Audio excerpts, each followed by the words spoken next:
प्रथमं सलपुत्रे द्वितीयं ब्रह्मचारी तृतीयं चन्द्रवन्देति वसुधान्देति चतुर्थं पञ्चमं स्कन्दमादेति षष्ठं कात्यायनी च सप्तमं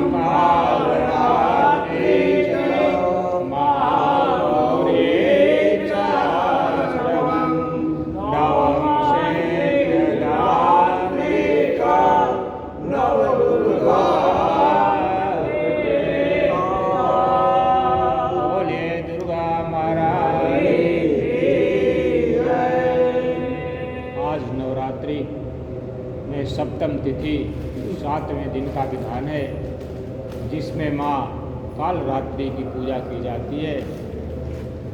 या देवी सर्वभूतेषु कालरात्रि रूपेण संस्थिता नमस्तस्यै नमस्तस्यै नमस्तस्यै नमो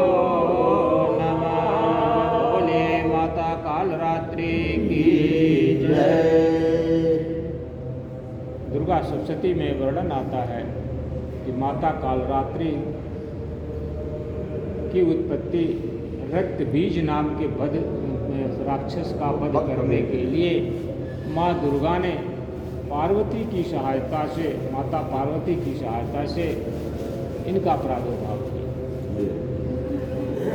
माता कालरात्रि का स्वरूप काला स्वरूप है, बाल बिखरे हुए, गले में विद्युत सी चमक विराजमान है और माता जो है वो दुष्टों का संहार करने के लिए भयंकर स्वरूप को धारण की।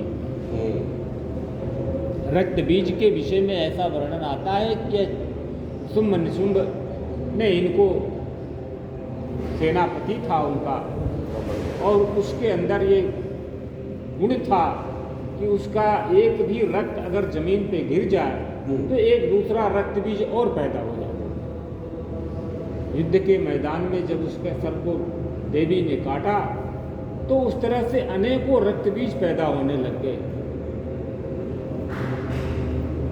उनके संहार के लिए फिर माता ने कालरात्रि का आह्वान किया और ये कालरात्रि देवी काली के रूप में, इनका स्वरूप भी मान लीजिए माँ काली के रूप में है। इन्होंने एक हाथ में खड्ग लिया और एक हाथ में खप्पर लिया और उसके बाद से जितने भी रक्त बीज के रक्त से पैदा हुए राक्षस थे सबको मारना प्रारंभ किया और जब ही उनका रक्त बाहर निकलता उसको खप्पर में लेकर के उसको पान कर जाता। इस प्रकार से रक्त बीज माता ने रक्त बीज का संहार किया।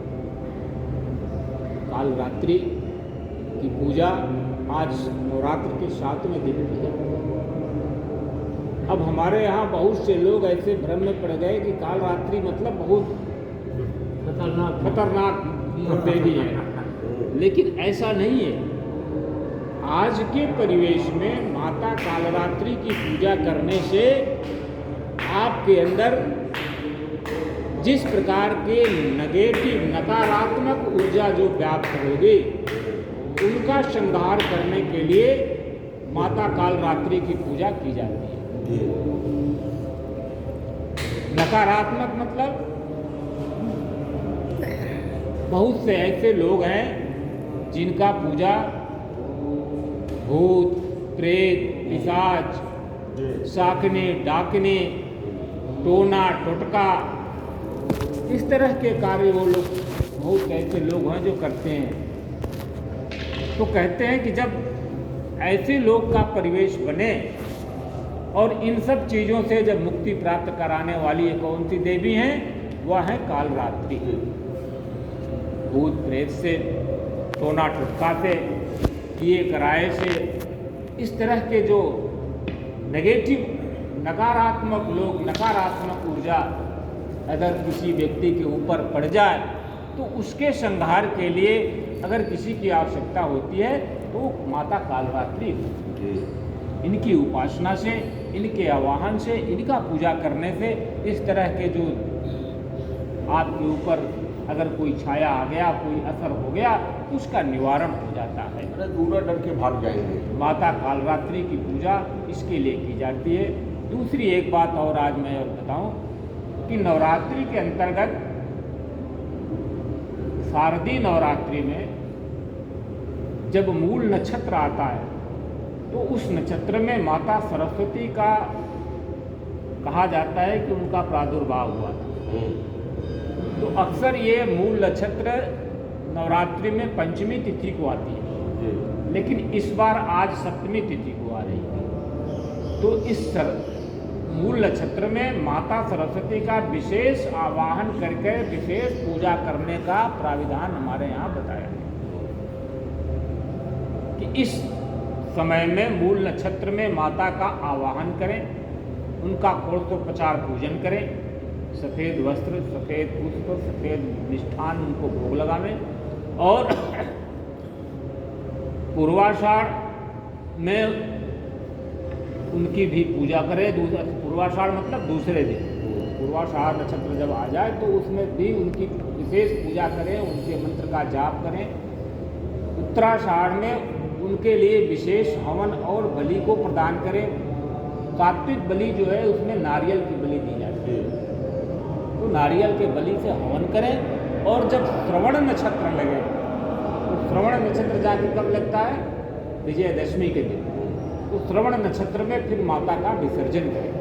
तो अगर इस प्रकार की प्रक्रिया हम करते हैं तो जो बालक विद्या में कमज़ोर है, बुद्धि में कमज़ोर है, जिसको आवश्यकता है कि नहीं हम माता सरस्वती के आवाहन से इसके विद्या बुद्धि में कुछ विकास कर सकें, उसको इस काम को अवश्य करना चाहिए।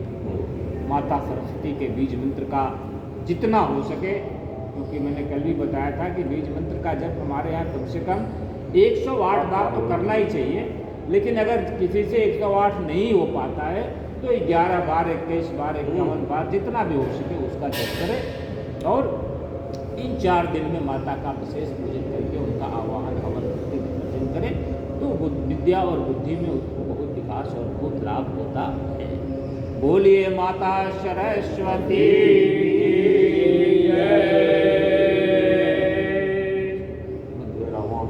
इसको बंद कर दीजिए, बंद कर